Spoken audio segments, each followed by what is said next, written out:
And greetings. Happy Tuesday. Welcome to the Steve Deace Show, live and on demand here on Blaze TV, radio and podcast. Steve Deace here alongside Todd Erzin, Aaron McIntyre, and all of you. Let us know what you think about what we think via the stevedeace.com inbox. You can email the show, steve@stevedeace.com. That's DEACE. Like us on Facebook and follow us on Twitter at Steve Deace Show. Or if you prefer the free speech alternatives to those platforms, look for Steve Deace on MeWe, Gab, and the newly resurgent Parler. Also, if you like edited and censored comments and clips of the program, go to youtube.com/Steve Deace. That's youtube.com/Steve Deace. Or if you are against censorship because you know you might be an American, go to rumble.com/Steve Deace Show, or just bypass all of these avenues, venues, and get the stuff directly from us, the source. Go to blazetv.com/Deace, get a discounted subscription today, and then not only will you get around the censorship, but you'll also get exclusive content like from us each day. We provide an overtime for our Blaze TV viewers. It's like a bonus mini episode of content just for you. Today, we're going to be discussing what life must be like to be on the Chauvin trial in Minneapolis. Would we serve on it? Would we do everything we could possibly do to get off of it? Could these end up being some of the most important people of this year, depending on how this verdict goes down? We'll get into that today in the overtime, and you can watch it later today if you're a Blaze TV subscriber. We'll record it right after the show for you at blazetv.com/Deace. All right, coming up on this show here today, our old friend Alex Berenson is back. He's got yet another manifesto out right now as we speak, updating us on vaccine efficacy and safety. We'll talk to him about that here at the bottom of the hour. We'll continue our series for Fake News or Not, looking at our new book, our best-selling new book, Fauci and Bargain, the most powerful and dangerous bureaucrat in American history. We'll get into that today. For Pop Culture Tuesday, a spoiler alert, if you're not yet caught up on Falcon and the Winter Soldier, you might want to wait and watch that segment until you are, because Marvel is doing a bit of a dive into racial politics. And I have a bit of a contrarian view on this, actually. I find it fascinating, but maybe I'm wrong to think that way. We'll get into that coming up for Pop Culture Tuesday later in the program. But before we get into all of that, here is Aaron's rundown of what happened while we were away. What happened while we were away, brought to you by the biggest scam since the last one. Yesterday, the D.C. medical examiner told the Washington Post the cause of death of Capitol Police Officer Brian Sicknick. He died of natural causes following a pair of strokes a day after the events at the Capitol. It's now official. The official narrative surrounding the events at the U.S. Capitol on January 6th is a load of bunk. That 5 people died from the violent, supposedly armed mob is a total lie. First, thanks to the investigative reporting from Julie Kelly at American Greatness, we know amongst the charges filed against over 200 people arrested for misconduct that day, only 14 defendants face any sort of weapons charge. Then we learned the cause of death of 3 of the supposed slain: amphetamine overdose, stroke, and heart attack. Last week, as you know, the Department of Justice announced they'll not be charging the Capitol Police officer who fatally shot and wounded Air Force veteran Ashley Babbitt, which brings us to a total of 1 death from the incident, the murder of an Air Force veteran at the hands of Capitol Police. As the narrative crumbles, dozens of those involved with the events at the Capitol still sit in solitary confinement, and they have a new ally. Senators Elizabeth Warren and Dick Durbin, among others, are now calling for an end to the solitary confinement of those involved. Warren told Politico, quote, "Solitary confinement is a form of punishment that is cruel and psychologically damaging, and we're talking about people who haven't been convicted of anything yet." Moving on, closing arguments have now wrapped up in the trial of former Minneapolis police officer Derek Chauvin related to the death of George Floyd. The defense yesterday made a formal complaint regarding Congresswoman Maxine Waters' comments on the trial, to which the judge replied, "I wish elected officials would stop talking about this case, especially in a manner that is disrespectful to the rule of law and to the judicial branch and our function. I think if they want to give their opinions, they should do so in a respectful and in a manner that is consistent with their oath to the Constitution. Minneapolis Mayor Jacob Fry is getting an early start on fanning the riot flames. Regardless of the outcome of this trial, regardless of the decision made by the jury, there is one true reality, which is that George Floyd was killed at the hands of police. So is Minnesota Governor Tim Walz. Systemic and fundamental changes will need to be made. It needs to be started with systemic public safety reforms.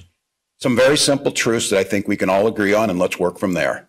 No one should die for a simple traffic violation. In other news, Florida Governor Ron DeSantis talks about his only regret over the past year with Tucker Carlson. And I'm trying to make sense of this virus. It seemed to me that this was something that was risky for elderly people. Yeah. Didn't seem like there was much risk in people, not just kids, but even people who were in reasonably good health who were, say, under 50. But I didn't really have the proof of that in Florida. So when they did the 15 days to slow the spread and some of that stuff, you know, we followed that. Whereas I think if I had more data, I would have had the ability to say, wait a minute, you know, why would we need to, you know, close a gym for 2 weeks? I mean, these are younger people going to work out. If you're healthy, you're going to end up dealing with the virus better. And so I think that it took me a few weeks, March and into April, to get enough data to say, okay, you know, we're not doing Fauciism. You know, we're going to make sure our state's open. We're going to get the kids back into school, and we'll just focus our protection on elderly people. DeSantis also recently signed into law an anti-rioting bill. Lockdown Barbie Gretchen Whitmer violated her own state's travel restrictions for a personal trip to West Palm Beach, Florida recently, checking in on Kamala Harris. These opportunities are equally available to women as well as men.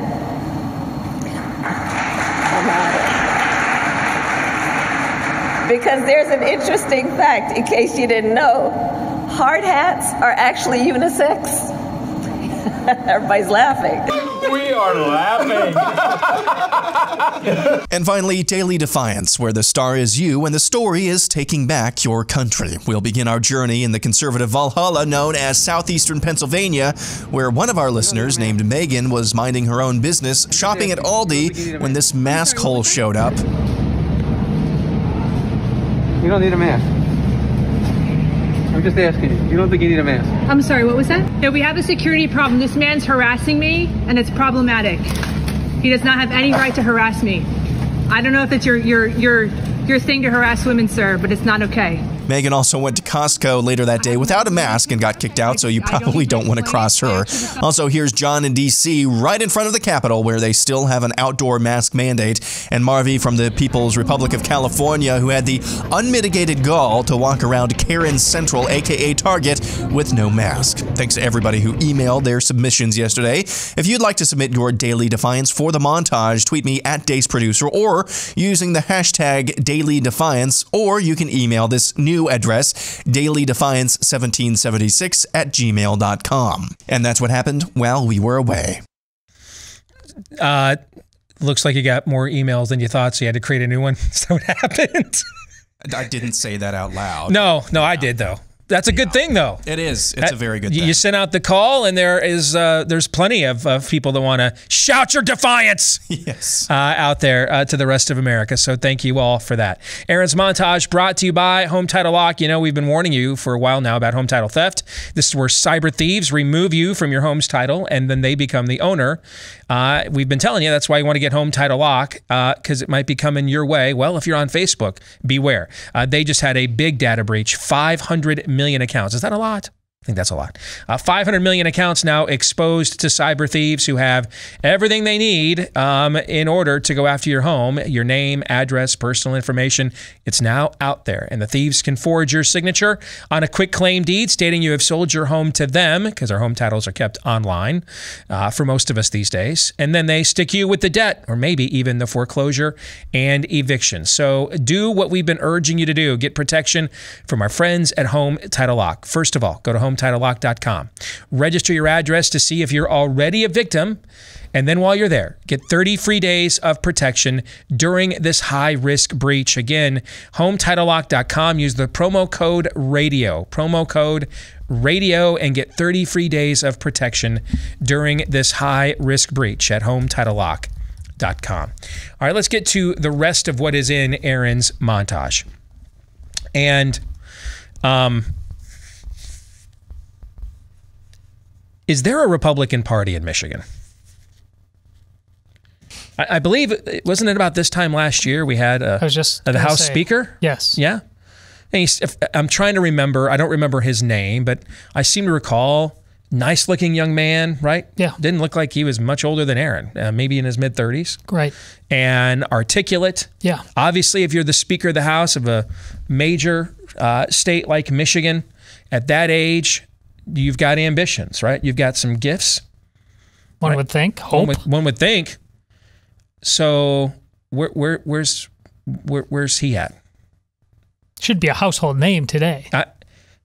This is the thing that is stifling.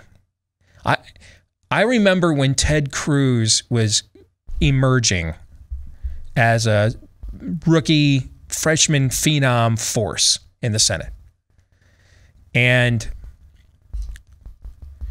the questions that went around about him, it was like he was too good to be true. It was like if any of us had become a senator, this is the stuff we would say and do, and he was doing it, yes. Right? And I'd have friends of mine who served in Congress or are active in conservative political circles and conservative media text me, call me up, and what do you think? Is this guy legit? Now, I mean, I'd met him once in passing. I didn't know anything about him yet. And my answer was always the same. I kind of don't care. Now, when he comes back around about a year later and decides he wants to run for president, then I kind of do care, right? But I don't live in Texas, right? He's not my senator. And if his motivations are all ambition, if it's just pure unbridled ambition, then at the very least, he is demonstrating that saying and doing the things we have often demanded Republicans do is profitable. So we were right. You know what I'm saying? He's proving my point either way. I mean, this guy's legit. That's great. Okay. And it turns out he is, for the most part, legit. I only say for the most part because nobody's perfect. All right. Look long enough at anybody. I'm not Gary Harding anybody. Follow me around. I'm not cheating on my wife. So we did. And you were. So no one gets the complete Betty Crocker seal of approval until they wake up in eternity and hear, well done, good and faithful servant. Fair? Yes. Is that fair? Okay. Yeah. So as I know him very well. He's close, pretty close. I'm comfortable saying that to the real thing. Doesn't mean he's not always right, or he's always right, and doesn't mean he doesn't have blind spots. But in terms of his basic instincts and motivations, he's pretty close to the real thing. I mean, his dad Raphael, who I adore, basically gently and lovingly Marv Marinovic'd him. I mean, if you remember Todd Marinovich, the guy who's the former quarterback in the pros in USC, whose dad, who's a former football player, raised him from infancy to almost be this perfect specimen of a football player, but also drove him insane while doing so. Raphael did it as a labor of love. I mean, I bet you Ted knew the Ninth Amendment right after the ABCs. I mean, he was groomed for this. Okay, but I didn't know that at the time. And so chances are it was 50-50, flip a coin. Is this guy legit, or is this guy just, seizing the day? But if it was the latter, that was okay with me at that point too, because it showed that we're right. Do the stuff we say to do. Say the stuff we say to say, and you will be rewarded for this. Nothing wrong with that. And every relationship has at least a little transactionalism. Everyone does. There's no more sacred human relationship on planet Earth than husband and wife. I mean, when Moses ushers marriage as an institution into existence, and for this reason, a man will leave his father and mother and cleave to his wife, and the two will become one. The word one that he uses there is the same word in Hebrew he uses later on for one of the most sacred prayers of Judaism. Hear, O Israel, the Lord your God is one. I mean, that's pretty sacred standing for the marriage covenant, right? Top of the mountain stuff, yes. And yet, despite that, what have mamas been telling their baby girls about marriage from time immemorial? He ain't gonna buy the cow if you do what? Give him the milk for free. Give him the milk for free. So even in something as sanctified as marriage, there's at least some element of transactionalism to it. Every human interaction has some element to it because we're materialistic beings and sinful. So there's some element. Now, you don't want to be primarily driven by transactionalism in life, but the idea that we can just remove all self-interest whatsoever from the equation, let us not. We're consenting adults here. Let us not pee on each other and claim that it is raining and lie about human nature. So even if Ted was just playing a role, the fact that it was elevating him as a freshman phenom senator into the political stratosphere did us a solid. Because at the very least, it proved there's a market for this if someone's willing to capitalize. There is a large audience that wants this fight and wants these things said. And I look at the state of Michigan right now. Ironically, what am I wearing today? I'm wearing a Block M Jumpman pullover. I know a little bit about the state of Michigan. I have a little vested interest in it. I grew up there. My favorite sports teams are all still there. Next to my wife and kids, my favorite person in the world, my mama, still lives there. I've got lots of family members and friends still there. I care a little bit and have a little bit of knowledge of what goes on there, okay? Is there a Republican Party in Michigan? At least lie to us. I mean, if you guys can't just completely, just cynically pounce on Gretchen Whitmer trekking to the COVID hellhole of Florida, which isn't. Last week, she said one of the reasons she gave for why Fauciism has failed your state is because too many of you went to Florida and came back with COVID. She said this. No shame whatsoever. She was one of them.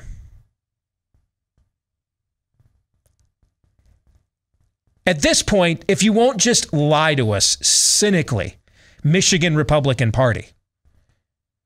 I mean, at least, dude, say what you want about root and branch.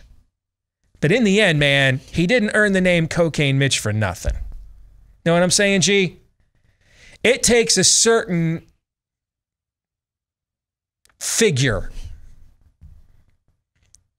to go from no one's ever been voted out of office for spending too much money to showing up at CPAC waving an AR-15, right? There's a certain panache, or is it panache? Maybe it's just shamelessness. But outside of the fact he fits the stereotype of the type of Republican literally everyone hates, including a lot of Republicans. Everyone hates this kind of Republican. Everybody does. How has Ditch survived this long? How has he elevated himself to such immense power with, frankly, so little obvious gifts? He's not articulate. He's not photogenic. He's not charismatic. He's not inspirational. Has no courage of conviction. And as Robin Williams once said in Good Morning Vietnam, talking about Richard Nixon's testicles, frankly, he's soft, shallow, and serves no purpose. And yet, here he is, your Senate majority, minority, whatever, Republican leader for life. How? How has this occurred? Because let me tell you what Cocaine Mitch's spiritual gift is. Opportunism. If there's anything Mitch knows how to do, it's rub your belly. He knows how to do that. Which is why we were all so blown away by what happened with the latest budget issue right before the Georgia runoff. For Mitch to come right out and say, I will not be bullied into giving you more of your money. Like the rest of his career, we anticipated he would like offer 3 times more of our money for free than the Democrats would, and then call that conservatism. We were like totally blown away that now when we actually need to buy voters off, suddenly Ditch can't be counted on, and there went 2 Senate seats, right? Remember this? I do. This was the one time we needed Ditch. Please buy some people off. No, I can't. I won't be bothered. I won't be bullied. We're going to fund gender studies. We're going to fund prickly studies in Pakistan instead. Now you care? Now you've got some principles. The first time we asked you to shed them, you now have some? This like never works for us. The process never works in our favor. Is there anybody in the Michigan Republican Party that's ever thought, I don't know, 10 seconds about being governor of Michigan? Maybe ever? You guys can't even be bothered to lie to us anymore? You can't even be bothered to just cynically, politically capitalize. This isn't even low-lying fruit. Somebody picked it off the highest limb, broke their neck coming down from the tree, and then strained themselves via torso like Zacchaeus crawling to you, handing you this ripened fruit, starving, and said, I really could use this, but I'm going to give it to you instead. And you're like, nah, I got nothing. Oh, the Michigan GOP sent a tweet out last night. I mean, Gretchen Whitmer's literally signing up for, I'm your Huckleberry. I'm the reverse Ron DeSantis. I'm the one you'll all be running against in 2022 on the right. And the Michigan Republican Party's like, Rectum barely knew him. What is the Michigan Republican Party? This John James guy, hasn't he run for the last two elections for something? Yeah. Seems like a pleasant fellow. If you've run two elections in a row, clearly you want to hold public office, right? Yeah. Where's he at? I just love how principled our show was yesterday. It was like once more into the breach. Today it's like clown car music. Yes. Because this is gold. Political gold, folks. Gretchen Whitmer just lifted a cheek and squeezed out a golden egg, man. And the Michigan Republican Party's like, hey, we can buy seeds in Michigan now. I just... Okay, whatever. It's all so dumb. It is. It's just like Gretchen Whitmer's literally like, I don't want to be governor anymore. Put me out of my misery. This job's too hard. I want to cry into my Anthony Fauci pillow. And the Michigan Republican Party just won't even bother. They're like, they're comatose. They won't even show up. Are they there? He's dead, Jim. It's just, can someone confirm for this program there's a Michigan Republican Party? Isn't actually Romney McDaniel, isn't she from that state, the head of the RNC? Which may actually explain it. Is there a Michigan Republican Party? Is there anyone in Michigan that holds elected office? Anyone?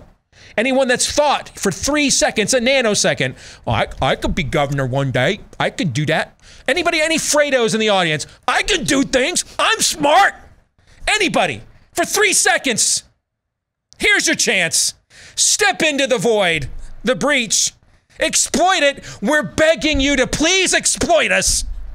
Last December, we couldn't get Mitch McConnell for the first damn time ever to not sell out. Now we're on the show begging you, please exploit us. Please, please, we're begging to be exploited here. Is there a Michigan Republican Party? Hello, McFly. Is there anybody there? Hello. Is there anybody in there? Just not if you can hear me. Is there anyone home? Nope. So, Gretch for life, bitches. Moving on. I'm sorry. Was Ron DeSantis articulating leadership there? Was he indicating that he said something about looking at data? Yeah. Waiting to see what data was before acting or overreacting, and following the data once it came in. It was a nice humble brag. Did you catch that as well? That humble brag that DeSantis had. The only regret I had was following any of this nonsense voodoo for any amount of time whatsoever. Yes, I noticed that. He's in Florida.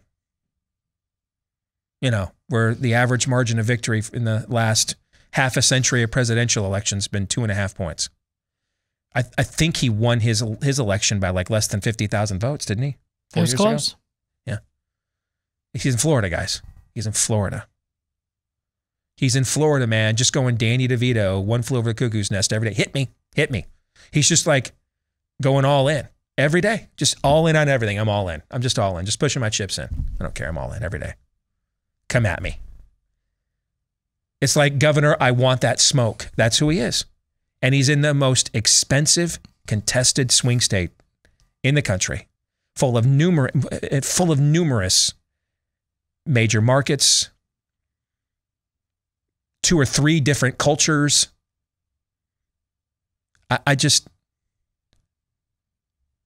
And we're sitting here, we were talking with Bob Vanderplatz yesterday. We don't know who, we know that he's their target, but we couldn't sit here today and say, that's definitely the person the Democrats are going to run against him. They're in a bit of disarray as we speak. He's got his legislature preemptively moving against rioting. Did you hear the address he gave yesterday? I just loved it. It was so douchey. I loved every second of it. If you riot, you will go to jail. If you break anything, you will go to jail. If you hurt anyone, you will go to jail. If you destroy any property, yes, you will go to jail. That's how he summarized it. Did you guys hear that yesterday? I don't know if people realize this. I think he's like Harvard educated or something. And he's just up there like, if you do any bad things, you will go to jail. If I don't like you, you will go to jail. If you wear white after Labor Day, even though it's not yet Memorial Day, you will go to jail. In fact, you will just go to jail preemptively. We have lots of jails. You will go there. He's like Pedro from that movie. I will make all your dreams come true in yes, jail. Napoleon Dynamite. Yes. I just cracked up watching this yesterday. It was just, how can we do this in Florida and not in every single actual red state? Why can't this be done in West Virginia, Oklahoma, Mississippi, I think the Texas? dude code has something to say about that. I think that there is a certain dude code notion. I mean, you're right. He gave you some humble brag. There was some real ego in that interview clip there with Tucker that you played, Aaron. It ain't bragging if you can do it. That's right. And you know what we're missing? Some of that good old fashioned masculine ego. You know what I'm saying? That kind of stuff. Not the swag, make a clown out of myself at some sporting event. That's showboating. Just some basic I know what I'm doing. And I'm totally cool with the fact that you know that I know what I'm doing. And so if you can do better than me, cool. But you're going to have to show me. That's been missing a lot around here in this thing called America. Some good old fashioned masculine, I'm going to throw my considerable weight around ego. That's been missing around here in this dying Indeed. Western civilization for far too long, has it not? Indeed. Well, if you're tired of pain in your rear end, politicians, Omega XL is the product for you, especially if they're what's causing your inflammation. Chances are your stiff neck joints, back.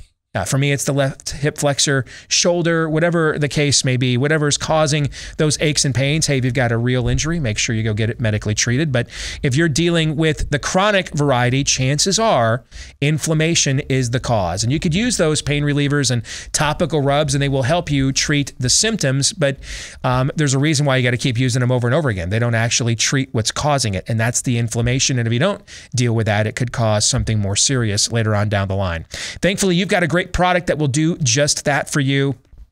Backed by 35 years of clinical research, Omega XL will attack the inflammation that's causing your pain. It's a product that I use as a part of my daily regimen as well. I recommend you give it a shot. And right now, if you do, you can buy one and get a second bottle for free. Buy one and get a second bottle for free when you visit omegaxl.com/Steve. That's omegaxl.com/Steve. Or give them a call at 800-844-4888. That's 800-844-4888. All right, when we come back, Alex Berenson back on the program again. We'll get the latest of his research on the efficacy and safety of the vaccines. We'll get into that here in just a moment. Stay tuned. This is how bad it is for the Michigan Republican Party. Email I just received. Michigan Republican Party is missing in action, but they do have a website.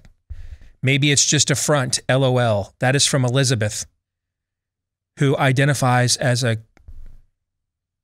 California Republican.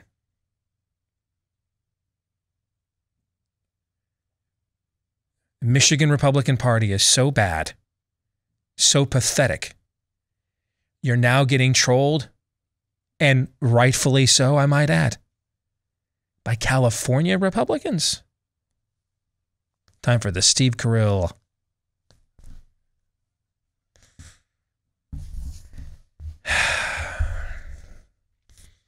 You know, we all know the detrimental impact of too much screen time for the kids, whether it's the content they're actually looking at when they're online, or the shortening of the attention spans, the loss in creativity. That's why we need some better ways for our children and grandchildren to use their downtime, and one of those could very well be Annie's Kit Clubs. They have the perfect subscription box for both boys and girls. For the guys, they've got the Young Woodworkers Kit Club. That's a monthly subscription that puts real tools into your child's hands, and they're going to get an all-in-one woodworking kit every month with the materials and tools they need to make an awesome woodworking project with minimal supervision. And for the girls, there's Annie's Creative Kit Club, or Creative Girls Club, which sends 2 fun craft projects every month, complete with easy-to-follow instructions that kickstart our creativity through painting, beading, and more. So help your kids to develop some actual skills beyond just this all the time, okay?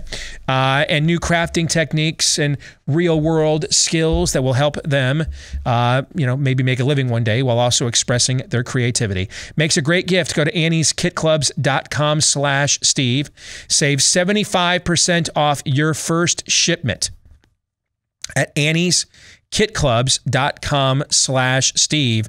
That's annieskitclubs.com/Steve. And along the lines of Annie's Kit Clubs, and that's ANNIES, by the way, when our daughter Anna graduated, she's the oldest, so she's the first to graduate.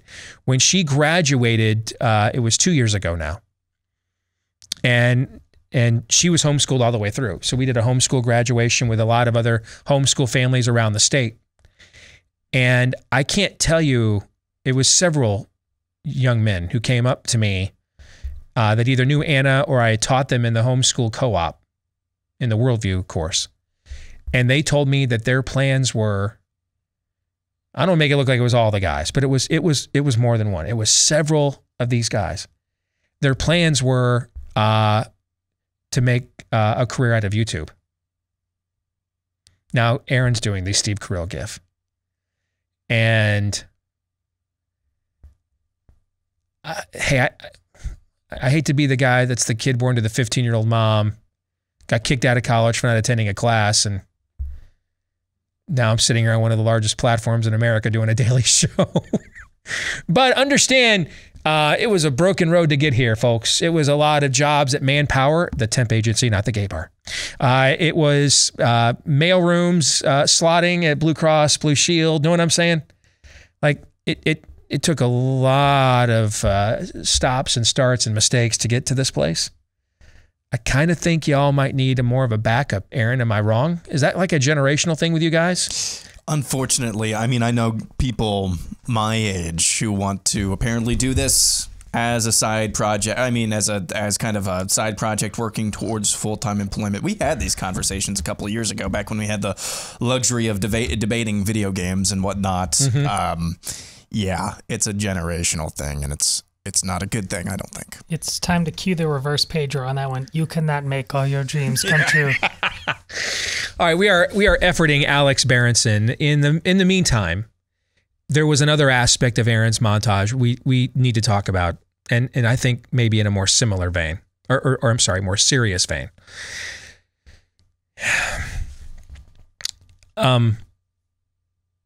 What, if anything, about the January 6th narrative is true? Nothing. What if anything is? My wife is starting to be radicalized by all of this. The only reason I'm not is because I was radicalized by Kavanaugh already. That was a breaking. Kavanaugh was a breaking point for me. That I could be so disgusted with an obvious and terribly conducted and performed character assassination with no merit whatsoever, that I could be put into the place where I am going to the wall for a judge that I know, and told all of you, is going to knife us repeatedly for the next 30 years if we last that long as a civilization. that we'll be pining away for the days of Anthony Kennedy. We at least knew there was at least a 50-50 shot. He was the Harvey Two-Face of the Supreme Court for about 20 years. There were some days he felt like a nut, sometimes he didn't. You didn't know. But the day he could wake up on your side of the bed that day, right? There was at least a fighting chance.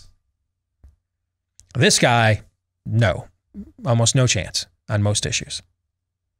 And yet, there I was, man, going to the wall for Brett Kavanaugh on the basis of how that entire narrative was obviously a facade. And now we sit here with what happened on January the 6th. And like none of what we were told has turned out to be true. None of it has. To the point now you've even got Democrat members of the Senate saying, hey, it's time for these folks to be let go. This has gone on for too long. And this would actually tie into the conversation we were planning on having with Berenson if we can make the connection work. Because we're sitting in regions of the country right now. Remember how fast can we get the supply of vaccines up to meet the demand? And the original thing was by the 4th of July. Now it's Memorial Day. I think the president said just yesterday, didn't he? That any adult now that would like to get a vaccine, we have enough, right? And we have yet several regions of the country where the supply of vaccines is outpacing demand. They've got vials and vials of unused samples. How much of that is because they just lie to us about everything else? They just lie to us about everything else. And therefore, why would we trust them on something even as fundamental as our own health care? I mean, you have Anthony Fauci yesterday on Sunday on CNN specifically naming Republicans as the group he was pushing back on. You know, like every other public health official, chief infectious disease expert should do, that otherwise wants to be seen as a partisan hack. What, if anything?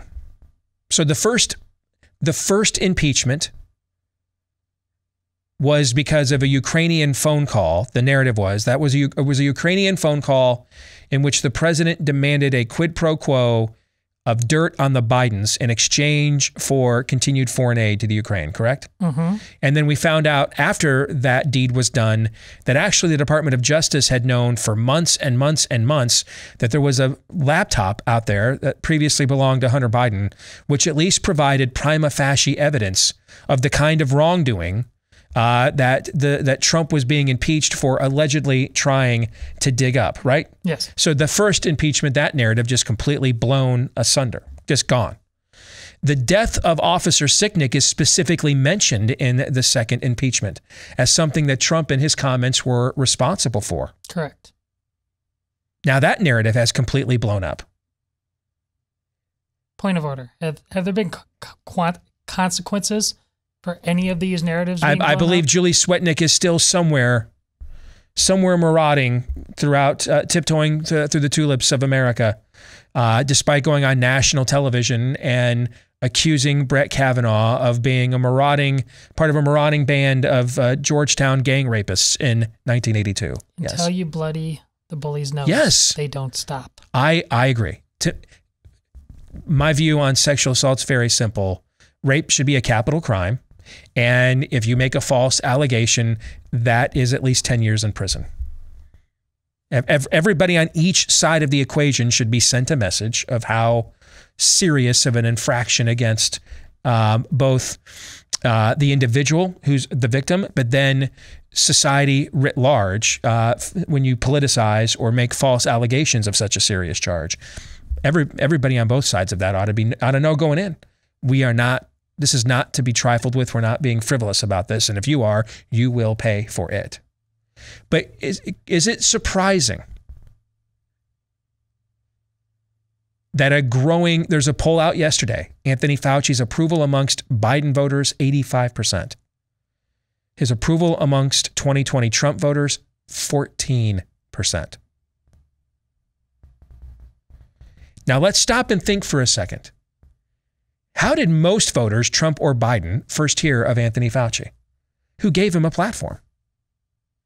Donald Trump. Donald Trump.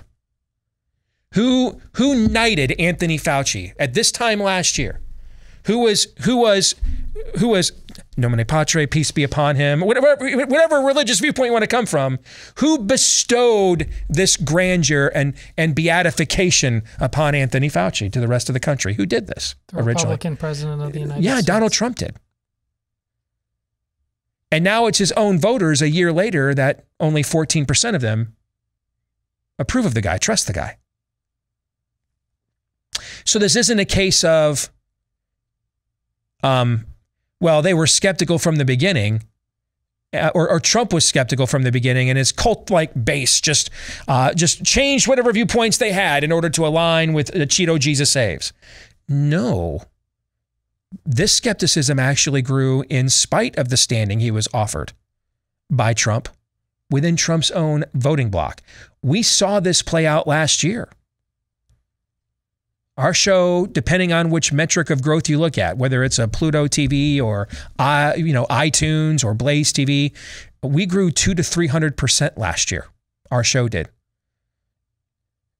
And the number one driving vehicle is that we spent most of the year being skeptical of the very policies and proclamations about coronavirus that were even being ushered all too often within the Trump White House or by Trump himself. And that was primarily with a lot of us that voted for Trump. That growth came from a lot of us that voted for Trump in the election. This distrust, which Trump is now public about sharing now, it transcends him. It pre-exists Trump's sharing of distrust of Fauci. And when he goes on one network on Sunday and says that if you get vaccinated, you must, if you take this experimental substance, which is what it is not FDA approved. It was approved for emergency authorization because apparently the situation was just that serious. So if you take this substance, you still must belong to the leper colony of COVIDstan. You can't have your life back. And then he goes on another show on another network that exact same Sunday on CNN later on in the day and goes on there and says, it's just paradoxical that you Republicans want the restrictions to go away, but you're the least likely to get vaccinated. You're the paradoxical one, bro. You went on one show and told us to risk this substance and get nothing in return, and then went on another show and told us that if we don't risk this substance, we can't return. Which is it? Which one is it? This is why we must reestablish some plumb lines of truth. We keep talking about this in Faucian bargain quite a bit. The idea of a 9/11 style tribunal to get answers to some key questions here. Because we are not promised anywhere in history or the Word of God that we will not face in our day and age a truly cataclysmic outbreak, contagion, plague. They have occurred throughout human history. And now we've told one half of the country, find meaning in the plague that never was. And now then we've told the other half of the country, when the plague we've long been warning you about shows up, don't fear it, ignore it. It's just another gaslighting scam for power. That's a dangerous place for a culture to be. And that's right where we're parked right now, at that vortex, which is really a black hole. We've got to get answers. We have to not permit things to be memory hold. Vegas shooter, Nation of Islam shooter. Well, this shooting didn't match the narrative, so it's gone now. That stuff is killing us as a society. Cynicism and nihilism are not discernment. Don't conflate the two. Cynicism and nihilism come from a belief in the absence of truth, that it cannot be attained and acquired. It's very hard for those of us who believe in the way, the truth, and the life to share the reasons for the hope that we have when we abandon the idea that truth can be obtained. That's not discernment. Skepticism is discerning, but cynicism and nihilism are where we go when we've given up. That we can even know those things or they can be found and anyone would care. And when a people goes there, you know, it's always the people too that claim they're the most cynical and nihilistic. They're the ones most ripe to be ruled. Mencken once said that behind every cynic is a romantic just dying to get out. Show the nihilist and the cynic who prides himself on being coarsened. Show him a little leg of sincerity and they will come hither. Right? Aren't you seeing that in the last year? How many of these people that are now bowing the knee to Lord Farquaad, St. Fauci, would have told you before, I don't believe that Trump. I know he's a liar. I know he doesn't. Right? Yes. Yeah. I know this is all a scam. I know he stole the election from Hillary. Suddenly along now comes somebody clothed in white, speaking with forked tongue. And those exact same people now have abandoned all their cynicism and nihilism, right? Yep. And cannot wait to follow the guiding light. Hour 2 is next. We're back with Hour 2, live and on demand here on Blaze TV, radio, and podcast. Steve Deace Show with Todd Erzin, Aaron McIntyre, all of you. Let us know what you think about what we think via the stevedeace.com inbox. Steve@stevedeace.com is the best way to access it by emailing the program. That's DEACE, but it is not the only. You can follow @Steve Deace Show on Twitter or look for my name, Steve Deace, on Facebook, MeWe, Gab, and Parler. If you like edited and censored clips of the program, and who doesn't like them some censorship these days, go to youtube.com/Steve Deace, or if you are a rare breed, you're still an American, you can get unedited clips of the program at rumble.com/Steve Deace Show. And if you get the podcast, thank you very much. We appreciate all of you. Please show your appreciation for us if you haven't done so already. Hit that subscribe button and also leave us a 5-star review if you like us. Don't lie. Now, if you kind of like us, you can certainly embellish and just go ahead and give us the full 5 stars. If you don't, though, maybe just keep that to yourself, all right? Because we have fragile male egos. Thanks to all of you that have sent us one of those 5-star reviews already. I'm told, I cannot verify this, but like a lot of the fellow countrymen we're surrounded by these days, the experts tell me that the more of you that like it, the more the algorithms like us. I have no way to verify that. So just thank you anyway, and keep liking us because, again, we have fragile male egos. This portion of the show brought to you by our friends over at Real Estate Agents I Trust.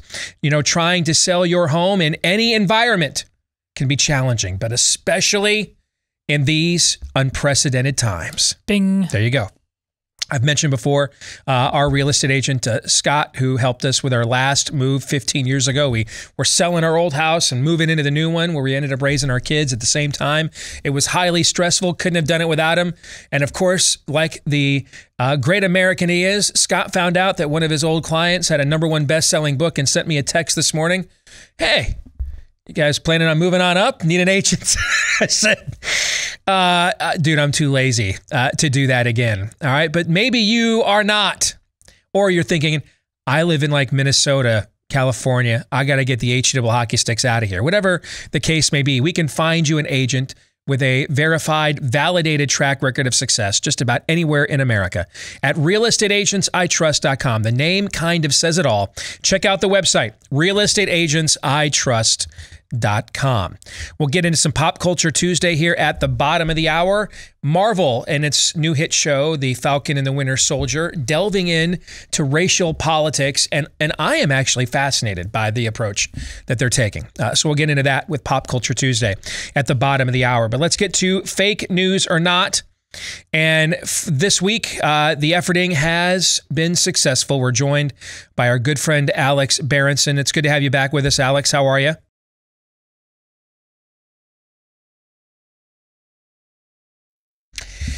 In the chaos that is 2021, every law-abiding citizen needs to know how to defend your family and your freedom before, during, and after a self-defense incident may take place. That's why Patriot Academy's Constitutional Defense Course, which is hosted out at the Front Sight Firearms Training Facility in Nevada, offers a unique combination of intellectual and physical training that you're not going to find anywhere else. Those of you that also listen to Daniel's podcast, and by the way, if you don't, you're missing out. That's a tremendous podcast that Daniel Horowitz, our friend, is doing over there at Conservative Review. But you've heard him talk about the Constitutional Defense Course on his show. He's completed it now a few times. Well, now they want to offer it to our audience as well, because Front Sight Firearms Training Institute is the premier firearms and self-defense training organization in the nation. They train approximately 50,000 people each year at their 500-plus acre complex that's just outside of Las Vegas. So if you're one of those people hungry, not just for training, but also for the worldview and the values behind the Second Amendment and the Constitution, you'll be amazed at how much you can learn about both as well as your liberty. So this course is for everyone, whether you have never held a weapon before or maybe you are very experienced. Either way, you're welcome. It is a family-friendly training program as well. They love to train entire families. If you'd like to go to either their May 30th or June 6th course today, you can get 90% off the training. Of course, you got to figure out your travel and accommodations, but 90% discount on the training itself at constitutioncoach.com. Again, constitutioncoach.com is where you want to go for that huge discount at constitutioncoach.com. I've already gotten several notes on social media and via email just since we concluded the conversation with Alex Berenson, and I had a chance to ask him some of the questions that those that are aggressively pushing the vaccination effort have brought up in terms of challenges for whether the right decision was made with the J&J vaccine, for example, the ratios of what goes on in the UK. And I actually want to correct that. I gave the UK our CFR, which is 1.8% right now. That is our case fatality ratio for COVID, which means 1.8% of all COVID cases have ended in death in America. The number in the UK is actually 2.8%, nearly twice as high, which also goes to show, again, lockdowns don't work. They've had an even worse lockdown there and longer and waves of them than we have had here. And yet they still have a much higher CFR. But even when you do that math, hey, 250 blood clot deaths is a lot. And chances are it's more than 250, but we'll go with that number. Out of 30 million doses, well, if you do the math, you have a well over 100,000% chance of dying of COVID in the UK than you do of a blood clot from the AstraZeneca vaccine. How did we come up with that ratio? So now you can make a more informed decision. Is that something I should consider? Maybe I don't. You know how we came up with that ratio is I didn't even think of coming up with it until Alex and I went back and forth exchanging ideas and looking at both sides of the issue. Iron sharpened iron. Wisdom was found in a multitude of counsel. And lo and behold, you know something now that you didn't know before. I certainly do. Isn't that how this is supposed to work? If there was ever a time for the free exchange of ideas, now would be it. You want to swell the ranks of Todd's merry band of anti-vaxxers? This is the way to do it. Tell people they can't question it. They have to take it, whether it's FDA approved or not. They can't be a citizen unless they do. Universities say the faculty don't have to take it, but the students who aren't vulnerable almost whatsoever to COVID, they do. Decisions like that, and you leave people no choice. They're not going to consistently just come up with the conclusion, you're just dumb. No one is this consistently dumb. So you leave them then with the only other possibility, which is you're not stupid, this is sinister. History shows the side opposed to debate is wrong every time. Every time. Like our friend I'm a Miller over there on Twitter with his mass charts. Every time they promise us this will be it, it never is. The Texas Rangers, well over 2 weeks ago on opening day, had the first sellout event at a sporting event in America since the pandemic. Nothing has altered Texas's trajectory, continues to be downward whatsoever. Largest singular gathering of American sports fans in well over a year, 40 some odd thousand people. Didn't do anything. Nothing. Nothing's changed.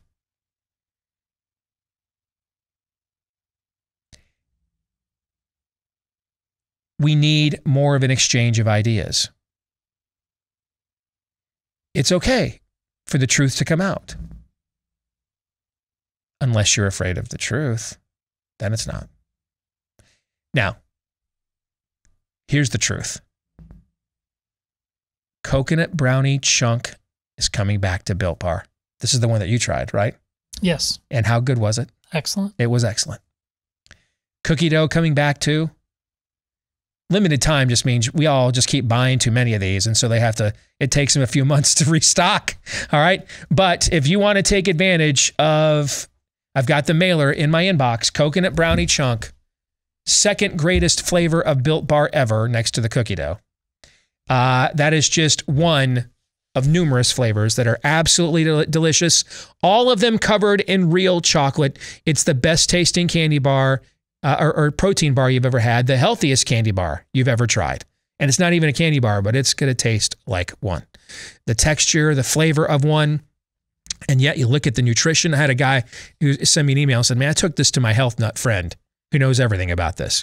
And he looked up the ingredients and everything's like, wow, this is legit. It is. It is legit. Up to 18 grams of protein in every bar, 160, 70 calories or less, and a lot of them are in the 130, 120 calorie range. Low sugar, low net carbs, so whatever lifestyle you're looking for, you're low cal, you're low sugar, you're low carb, it fits into all of those. It satisfies the sweet tooth. That is my kryptonite. Built Bar. Take advantage of my name right now, Deace. Get 15% off at BuiltBar.com. Use the promo code Deace, D-E-A-C-E. 15% off your first order right now. And if you've never tried these before, the coconut brownie chunk, I warn you, you may not want to make that your first flavor because you're going to get hooked. Okay? 15% off right now at BuiltBar.com with the promo code Deace.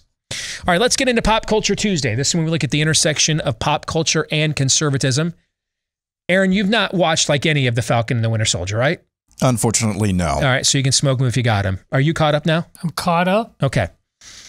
So, do you think I'm going to disagree with you? I don't know. Oh, when you talked earlier, we'll see. The way you said it. Because there's several people in the audience that disagree with my take, which is why I want to talk about it. Okay. I'm going to be on a radio show tomorrow. And the host said that it's a buddy of mine, Steve Noble, hosts a syndicated Christian show down in Raleigh, North Carolina. And he's like, I listened to your message about inconvenient truths and I wanted to talk about it. There's a few places where I'm not sure I agree. And then he mentioned several other things. And I'm like, no, dude, we're just going to talk about where we disagree. That's the interesting part. If we both agree, then we can do that with our audiences on our own. The point of you and I getting together is let's talk about where we disagree. I mean, the point of me cross-examining Alex Berenson wasn't even necessarily he took positions I disagreed with. I just thought, what's wrong with the other side of the argument and your side of the argument clashing every now and then, and let's find out who's right or wrong, right?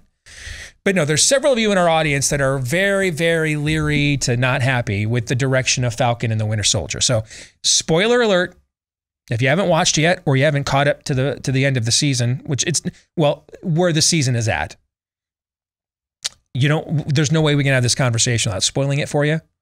So you have been warned, and we'll give you the count of 3. 1, 2, 3. All right. Now you're on your own. All right. But I said before, my big criticism of Black Panther is that I think it punked out on the racial politic angle. I thought what really set that apart from a storytelling perspective was the uniqueness of Killmonger as an archetype for Malcolm X and Black Panther as an archetype for MLK. And there's a very fascinating back and forth between the two of them in their climactic fight. But I actually wanted more of that because I thought it was smart. I like things that are smart. I don't need people to agree with me all the time. Don't patronize me. Don't agitprop me, right? Don't lie to me. But if it's smart and it's coming from another point of view, I'm interested. The Marvel show that was on Netflix a few years ago, Luke Cage, particularly in season 1, really delved into the racial politics of Harlem. And I found that to be beyond well written and fascinating. I really enjoyed it. They're going there more and more as we get deeper and deeper into Falcon and the Winter Soldier. And the main impetus is that Sam is, Captain America gives Sam the Falcon, the shield, to pick up his mantle at the end of Avengers Endgame. He doesn't think he's worthy of doing it, doesn't think anybody is worthy of replacing Steve Rogers. And so his understanding is he's going to give the shield back to the government. They're going to display it at the Smithsonian, the Captain America display, and this will they'll retire his jersey basically, and something new will come, but no one will attempt to pick up that mantle once Sam gives up the shield.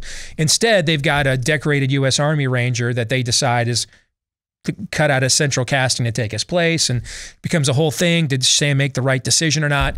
And then there's a storyline that they borrow that's right out of the Captain America comics, that in the 40s there were actually several other super soldiers that were experimented on, including several black soldiers. And it's right out of the Tuskegee experiment, where they were told they were being given a vaccine for syphilis, I believe, but it was actually syphilis itself or the placebo for it. And all these people got infected. Several people died. It's a stain on our legacy as a country, and it's a fact. This event occurred. And so they tie into that and say that one of the black soldiers was able to absorb the super soldier serum the way Steve Rogers did, but they didn't want a black man being the face of the country, so they basically hid him away so they could experiment on him and figure out, when the scientist died, how to use him as the guinea pig to reclimate the formula for many, many years. And then somebody who felt sympathy for him allowed him to fake his death, and he's been living under an assumed identity ever since. Sam now finds out about this, and he's unsure about whether, because now he thinks he needs to go ahead and take back the shield, right? And they have this conversation about whether a black man can ever be Captain America, whether that will ever be allowed. And this man who's very bitter, can't really blame him, lost his wife in this process as well. She died. That he doesn't understand why any black man would ever want to fight for the country ever again. And Sam is really torn, goes back home, talks to his sister, and his sister's not blind to racial realities in America, but also thinks the other guy has gotten into her brother's head a little bit, and now he's gone too far the other way, where maybe before he was naive to this, and now he's, gonna go like, Malcolm X. And his sister is like, don't let that guy get into your head. I mean, be smart, be discerning, but there's no need to be nihilistic. She doesn't say this, but basically her stance is things need to get better, but it also ain't 1945 out there, right? So somewhere kind of in the middle, and now he's trying to navigate this, and where the last episode left off, it was clear now that he was about to go ahead and put on the regalia of Captain America in a suit, ironically, devised for him from Wakanda. All right. So I've actually found this fascinating. I don't think I haven't agreed with everything that's been asserted, but I haven't found it to be agitprop-y. I haven't found it to be lectury. I haven't found it to be nauseating or sanctimonious. I've actually found it fairly fascinating. But what's your view, Todd? I agree. And while always allowing for the possibility that the conclusions would be forced upon us in a way that were irritating, right? That we were prepared to be fed a solid meal and it would turn to Cheez-Its at the very end. Mm-hmm. But actually, I think that last conversation between Falcon and Bucky, and by the way, I don't think this has been a great show overall, set aside, but their rapport is fantastic. Their rapport has been the rising tide lifting all the boats. It's fantastic. Yeah. It's good. I'm entertained. But at the end, Sam basically makes an anti-BLM argument. He talks about the Tuskegee Airmen for he's not that, but the analogy he made, he said, I can't he says, I can't take away from his pain. It's terrible. And then he says, but if I don't move forward and take up this shield, I'll never live with myself. Right. And I could be perpetually angry, perpetually bitter. Exactly. Or I could find a way to redeem this story. And yes. I think because they do such a grown-up job of talking about all the issues, warts and all, like you say, oh, history's history. Don't hide any of it. Let the lion out of its cage. But I think he simply says, I don't think there's any way to not interpret what he says as the way of a BLM, constant victimization, constant hate, constant agitation. Is BLM really the villain in this? Are the Flag Smashers really some variation, a proto version of a BLM in some respects? I mean, that's kind of their approach, right? This is our question about, do they know what they're doing? Because yes. I don't know how you can avoid that conclusion, Steve. Yes. Like, I know I'm going to get emails from people, hey, that may be how you're seeing it, but is that how they see it? I don't know. I'm not in their head. I don't know how I'm not in their head. I just know that I'm fairly decent at discerning worldviews. I get paid fairly well for it. And if their intention is to elevate Falcon as Captain BLM, that ain't what they're communicating. That doesn't mean they're soft-selling systemic racism or anything in the storyline either.